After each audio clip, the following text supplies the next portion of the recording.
y'all, and welcome back to the Hey Char podcast. Today, I'm so excited to have one of my best friends on the podcast today, Miss Sofie Lynn. Yay, Thank you for coming. Thanks for having me. Yeah, of course. So we're just going to start right off the bat and just basically tell us when you started singing, how you knew you wanted to move to Nashville and make your dream a reality. Oh, man. Okay. I started singing, I guess my parents noticed I could carry a tune at like the age of 5. So they were like, oh, we should put her into voice lessons. Yeah. My mom was in choir, and then my dad, he is a really good karaoke singer. Well, that's fun. What's his go-to? It used to be Don't Stop Believin', which was like such a party trick. Like literally, it would be karaoke night at these parties, and my dad would get up there and just like rock the house. That's so fun. I feel like that's kind of where I got like my performance side from. Yeah. It's definitely my dad. But anyway, so they noticed I could carry a tune about 5, and so they threw me into voice lessons, and they had me audition for Annie, and so that was like my first ever like introduction into music, was musical theater, which is always going to be my love that. But anyway, so yeah, I started singing and just kind of doing musical theater all throughout my life, and then I went to performing arts high school and kind of studied jazz there and like choir and all that stuff. And then it was kind of an interesting situation. I was doing music for so long, and I had this like weird feeling like, I don't know, maybe it's not what I need to do. Maybe I need to try something else. So I went to college, I went to Baylor, and I was like, I think I'm going to be a nurse, which if you know anything about me, it was like such a 180, especially because I like literally pass out when I see people bleeding. Oh no. So, I don't think that'd be a good yeah, like, good job for you. Why was that a good fit? I don't know. Why did I think I could do that? Yeah, I don't know. That's so funny. I was like, I'm going to be a nurse. So I went to Baylor and I studied there for about 2 years. And then my sophomore year, my grandma passed away. And so I started just writing songs about like grieving her and that her passing. And then it brought me back home, and I was like, you know what? I feel like I should give this music thing a go again. And it's the only thing that feels like it's been constant throughout my life. So I started doing music again and just kind of jumped in full time, got a part-time job at Guitar Center. Heck yeah. Yep. So that was a good time. Met a lot of great people through there. And then shortly after I moved back home from college, I joined a duo, and I was kind of introduced to country music through my duo. I had always loved country music, but I thought I was going to be like a pop R&B singer because I had studied jazz in high school. So I was like, oh, I'm going to do this. Everybody thinks that my voice fits well in this genre, even though I was like listening to country music on the radio, you know? So I got introduced to my duo partner, and we had a really good run of things. It was like year 2, and I was like, man, we're taking all these meetings in Nashville. We were splitting time between California and Nashville. Yeah. And everybody that we sat down with was like, oh, well, let us know when you move to town. So I looked at my duo partner, I was like, let's go, like, let's move. Heck yeah. And so me and my fiance at the time, who's now my husband, picked up, and we moved to Nashville. And then, long story short, my duo kind of split up around the move time. And I started doing my own solo thing, and here we are. I've been here for like 3 years now. Well, so what was it like going from a duo to now being your own artist and doing everything just yourself? It was pretty crazy. The transition was like reinventing myself. Yeah. I will say there's a lot of cool things that come with being in a duo. I mean, you have like 2 people tackling it, you know, like 2 brains working towards a common goal. Yeah. And you're just like, I don't know, when you feel down, the other person can lift you up, you know? Yeah, that would be nice to have for sure. And just someone to make decisions with, rather than you making all the decisions all the time, which is a little stressful, Exactly. And so it's like, sometimes I feel like as artists, like in my own thing, I've noticed now, like I kind of get in my thoughts, and I'm like trying to like almost overthink everything. And so that's like a hard part of doing the solo thing, but then the most like freeing part is just like having complete control over it, you know? Yes, like you get to pick whatever. And really just write my story, you know? Like when you're part of a group, you have to think about like what the other person's feeling and how that person is like relating to that song. And when I do it myself, it's just like, okay, well, this is what I'm going through right now. Like, let's just put it in a song. For sure. No, I love that. That's such a nice freedom to be able to have, which is also like the best part about being an independent artist, because we just get to literally do whatever we want. Like put out whatever song is our favorite and like roll with it. That's my favorite part. Speaking of karaoke, since you brought it up, it's so funny. Me and Sofie have now a tradition in Key West where we shut down the karaoke bars. We don't mean to shut them down. We actually just mean to go and play or sing for fun. But it always happens to be right when they're closing at like 2:30 in the morning. One more song. Yeah, we're like, just let us one more. And so we've done Drunk by Miranda Lambert and Elle King, and we've done Heartbreaker, Pat Benatar, classic, and Since You've Been Gone by Kelly Clarkson. So yeah, I'm gonna have to put a clip in this. Yeah, I don't know why I chose that one. Never take credit for that one. We about died. Like, my voice was already gone, and it was so bad. Kelly Clarkson is so rude for writing songs like that. Like, how dare she? Like, how dare she be able to hit those vocal ranges in that song? Because we tried. We did. Actually, you could hit a lot of them, and it sounded good in the video. I'm going to put a piece of the video in this segment or section, whatever, so that everyone can see our performances through the years in Key West doing karaoke. Actually, that's going to be great. It will be great. I'm putting it on here for sure.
So last year you released your acoustic album Stems in the Garden and had the most beautiful release party I've ever seen. So tell us a little bit about that album and putting it out acoustically, how that's going, and the difference of, putting out a fully produced album. Yeah. Which is coming soon, and we'll get to that in a minute. I'm so excited. The acoustic album was pretty crazy. I had just really transitioned into doing my own solo stuff. Mm-hmm. And I really was just writing. That's what I love to do. I just love to write. Yeah. And I was writing so much, but I didn't, as an independent artist, I didn't have the funds to record as many songs as I was writing. Yeah. So I was like, how can I get these songs out to people without, breaking the bank? Yeah.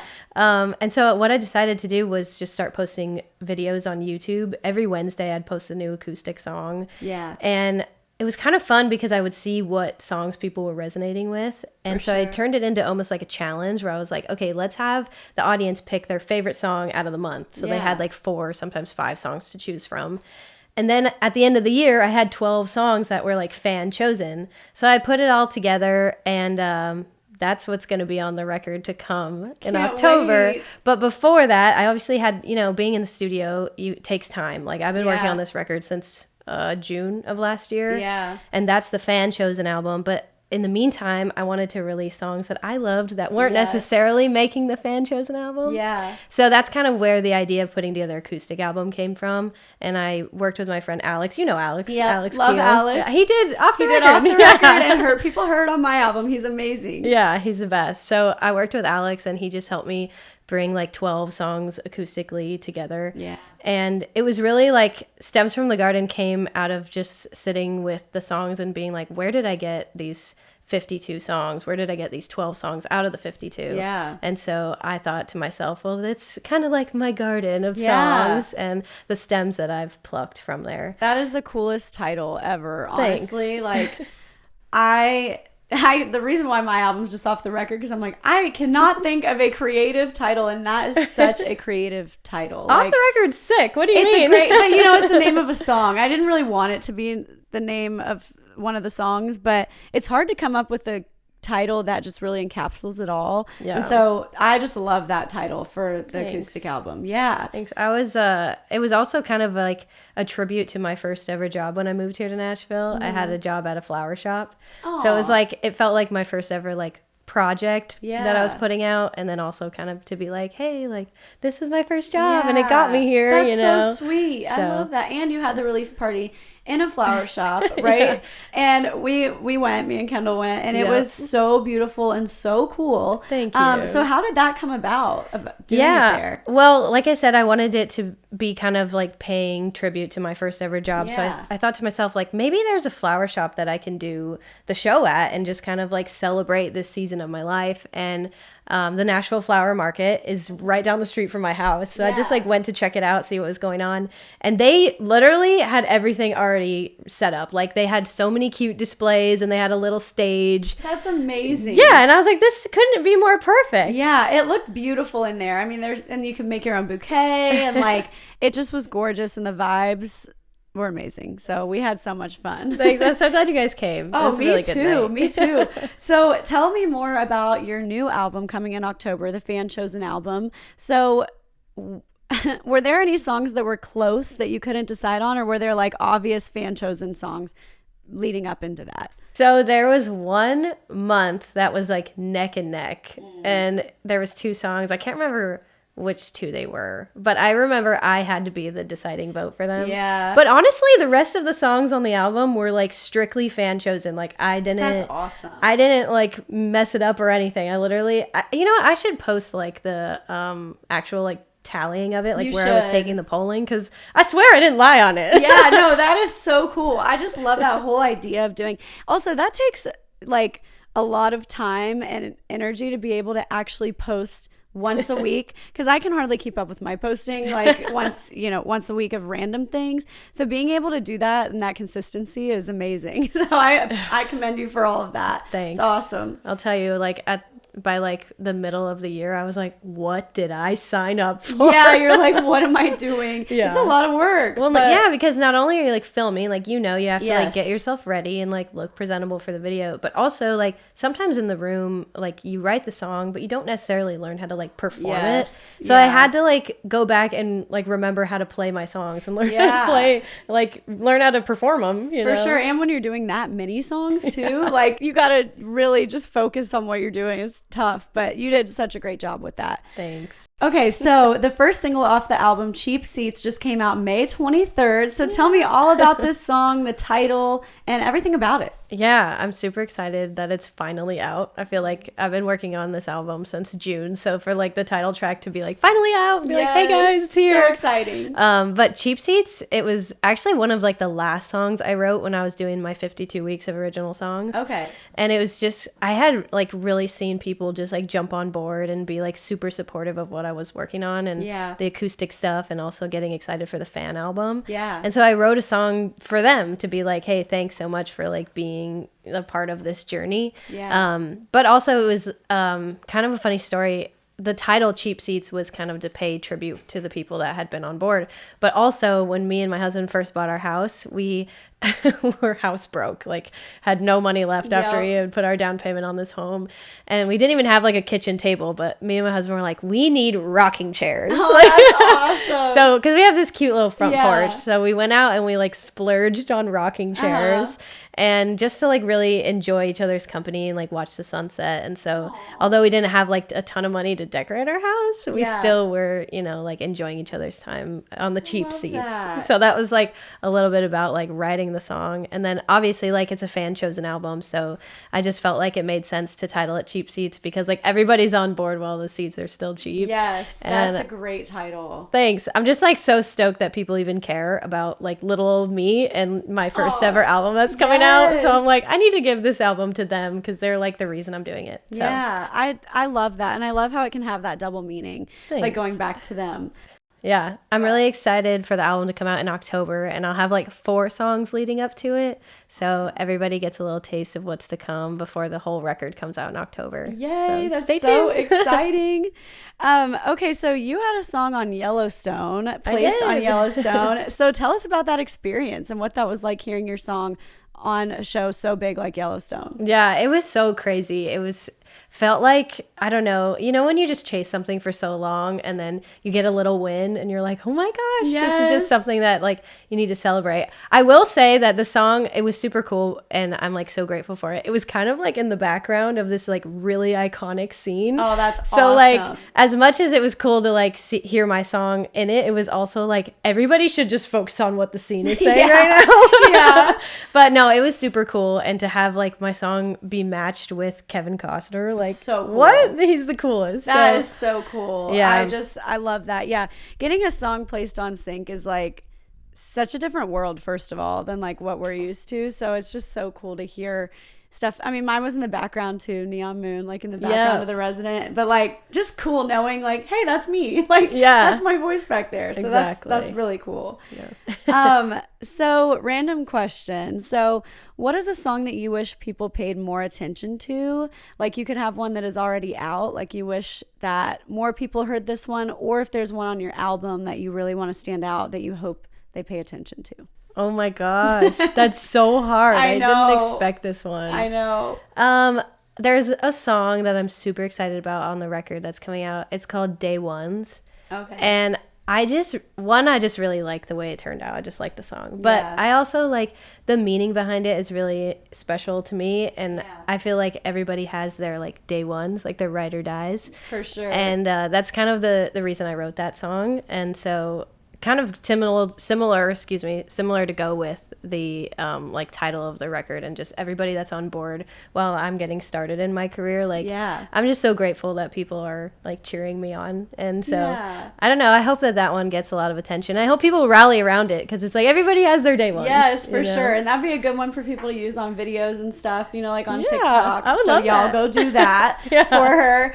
That's awesome. Yeah, somebody asked me that question and I was like, I don't know. Like, that's kind of hard because there's so many songs that I feel like go overlooked that we write. So we want everyone to hear all of them all the time. But that's a great answer. I'm like, all 12 songs. All 12. I picked them all. Yes. You have to listen to all 12 and learn them word for word. Yeah. Okay, so here's a few just Q&As. Do you remember your very first gig ever? Oh my gosh. Yeah, it was awful. Oh no. You got to tell us a little bit about it. My first ever like full band gig was at this like restaurant in Covina, and I had thrown together a band for the show, and literally like a week before the gig the whole band was like, sorry, we can't do it anymore. What? Oh my gosh. It was horrible. We were all young kids. Oh, that's so stressful though. Yeah, and it was so stressful. And luckily, actually, I was working at Guitar Center at the time. Yeah. And most of the band were Guitar Center employees, and I feel like the reason they had to back out was because of Guitar Center. Like, we had some event. Yeah. And all of them, like, obviously it was their job, so they couldn't say no. But I wanted to be a musician, so I was like, well, I'm saying no. Like, I'm going to show up to my gig. And there was this guy that would come into Guitar Center who played guitar. Mm-hmm. And I had told him that day that I was working, like, my whole band won't play with me this weekend. Like, they have to be here for the big event that was happening. And he was like, don't worry, I'll put together a band for you. Well, thank God. This is a wild story. I forgot all about this. Yeah. So this sweet little old man put together this band of him and his friends. Oh, that's so cute. And so we showed up to the restaurant and we just played like classic, like oldie songs because that's what they knew. And honestly, like, it was awful, but we made it through. Hey, but you made it through. He saved the day. We got paid. The gig. Yeah, it was fine. Oh my gosh, that's crazy. Yeah. Oh, wow. That's really cute though. I know. Really sweet. But that's stressful. So I wonder where he is now. Thank you. Shout out to that man. What was his name? I can't even remember. Oh my gosh, cut that part out. That's okay. It's okay. That's so funny though. Oh, it's so stressful when people back out on gigs. Like for this gig coming up, like I've had people, the guitar players, like I've had 3 changes. No. Leading up to it, they did rehearsal without me because I haven't been here, and I'm just like, well, we're gonna show up and see what happens. It is probably the most stressful part about playing out. It's just like praying everybody shows up and like knows their stuff, knows their part. Yeah. Yeah, it's so stressful. And then when somebody backs out, you're like, well, we have to revamp this entire set list now. Exactly. You're like, now we have to redo everything, and yeah, we'll see how it goes. I don't know, but it's a stressful thing for sure. Yeah. So what are some of your set list staples? So whenever you play shows, like what are either your songs or a cover that you always do? I always play, cover-wise, I always play Dreams by Fleetwood Mac. Great one. I mean, it's a crowd classic. Oh, yeah, for sure. And that fits your voice so good, I bet. Thanks. I can only imagine. And then for originals, as of late, I've been playing my song, That's My Sister. And that's just because there's always sisters in the audience. And it's for my sisters. I wrote for my sisters, but like everybody that has sisters can relate to it. So I always play that one. That's my sister. Yeah, you know. I love that song. It's a great song. Thanks. I wish I had a sister, but you can be my sister. I do have a song for brothers, so eventually I'll give you that one. Eventually I'll get that one. That would be perfect. What is your sound DNA? So this would be any artists who have inspired you or influenced your sound that you could think of. Like if you had to put 2 artists together, 3 artists, and make you, who would they be? Okay, I like this question. Yeah. I would say I'm a mixture. Okay, if Norah Jones and Tori Kelly had a baby and their baby was country. That's perfect. Then that's you. That actually is a great representation of you. Thank you. I would say. I don't have the powerhouse vocals like Tori Kelly. No, but you have all the runs. Easy singing like Norah Jones, you know? Yeah, and you got all the runs down for sure. Thank you. I love Tori Kelly. I always, every time somebody brings up Tori Kelly, I think of this movie Sing. Yes. Because she plays Mina. So good. And it's so good. Her voice is insane. Yeah, it's like not fair. She's another Kelly Clarkson that's like, get out of here. 100%. Like they're just on a whole other level than the rest of us. How dare you? It's almost rude. It is, because then we can't even sing your songs at karaoke. Like, come on. Can you give us one that we can? Seriously. Okay, so next I have a list of this or that questions, so kind of some rapid fire stuff. So studio or stage? Actually, as of like lately, studio. All right. That's a fun place to be. I just have been loving the creative process, being in the studio and just like creating all these different parts. Actually, and I also haven't really been playing out because I've been so studio focused. Yep. So that might change next year or come October. Studio. Yeah. I love it. Okay, I already think I know the answer to this one for you. Boots or sneakers? Sneakers. Yeah. Did you or think rollerblades? Yeah. Yeah. I definitely thought you were going to say sneakers. Yeah, sneakers girl. City or country? Oh, that's hard. Yeah. I mean, I grew up in California, so like initially it would have been city. Yeah. But I don't know. I think I'm kind of switching towards the country, and I just like the peace of it. Yeah. Just being out in nature. Yep. Classic country or country pop? Country pop. Yeah, it's good. Yeah. Love it. Lake day or hiking? Lake day. Yeah, definitely. I love a good lake day. Yeah. We're going to get a lake day this summer for us again on the boat. I'm already figuring this out and planning it. Yep. Cats or dogs? Dogs. Yeah. I always feel bad for, like, when people say cats, because I'm like, yeah. Dogs are just where it's at. Cats are okay. Yeah. I did have a cat one time that acted like a dog. See, that's a good cat. His name was Splash. He was a great cat. But I only liked him because he acted like a dog. Exactly. Yeah, there's some cats that I like, but I'm a dog person too. Yeah. Drama or rom-com movies, and which is your favorite if you have one? That's so hard. Probably rom-coms, and I have 2 favorites. Okay. She's the Man. Oh, so good. And 13 Going on 30. Oh, 2 good ones. Yeah. We were actually in Key West. We were talking about She's the Man, acting like Eunice. Yeah, it's my favorite character of all time. Darling. She's like so funny. You look so serene. It's so good. I freaking love that movie. It doesn't get much better than that. Can quote it front to back. Yep. Oh, we did. I think we were in Key West. It was too good. Just kept it going. I love it. Well, if you want to tell everyone where they can find you, listen to your music and all of that, just look into that camera and let them know where they can find you. Okay, yeah. You can find me at I am Sofie Lynn everywhere. And Sofie with an F because my mom wanted to be different. We're going to have Sofie perform her song, That's My Sister. And tell us a little bit more about what this song means to you. Yeah, so I wrote it for my sisters. I have an older sister and a younger sister. I fall right smack in the middle.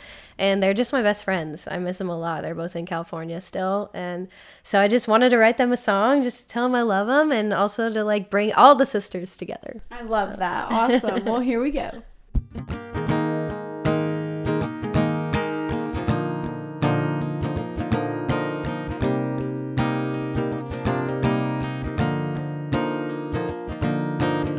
The best gift that my mama ever gave me was a built-in best friend. Back then the only therapy that we'd need was sharing secrets on a bunk bed.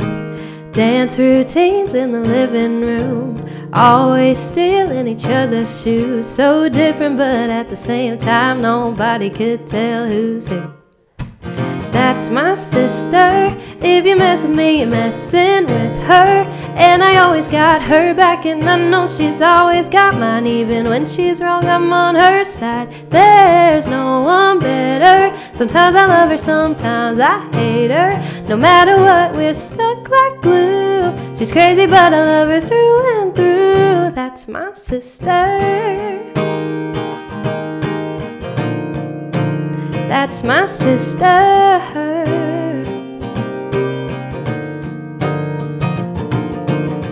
Went from tattling and telling on each other to only keeping it between us. She's the first to tell me when I mess up. Says you better come to Jesus. Heart of gold, she's the golden child. Down to earth to my growing wild. So different, but at the same time we got the same green in our eyes. That's my sister. If you mess with me, you're messing with her. And I always got her back, and I know she's always got mine. Even when she's wrong, I'm on her side. There's no one better. Sometimes I love her, sometimes I hate her. No matter what, we're stuck like glue. She's crazy, but I love her through and through. That's my sister. Oh, oh, that's my sister.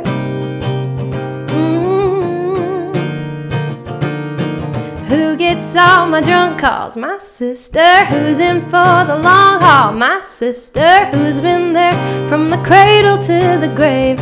No one's ever gonna take her place. That's my sister. If you mess with me, you're messing with her. And I always got her back, and I know she's always got mine. Even when she's wrong, I'm on her side. There's no one better. Sometimes I love her, sometimes I hate her. No matter what, we're stuck like glue. She's crazy, but I love her through and through. That's my sister. Oh, oh, that's my sister. That's my sister.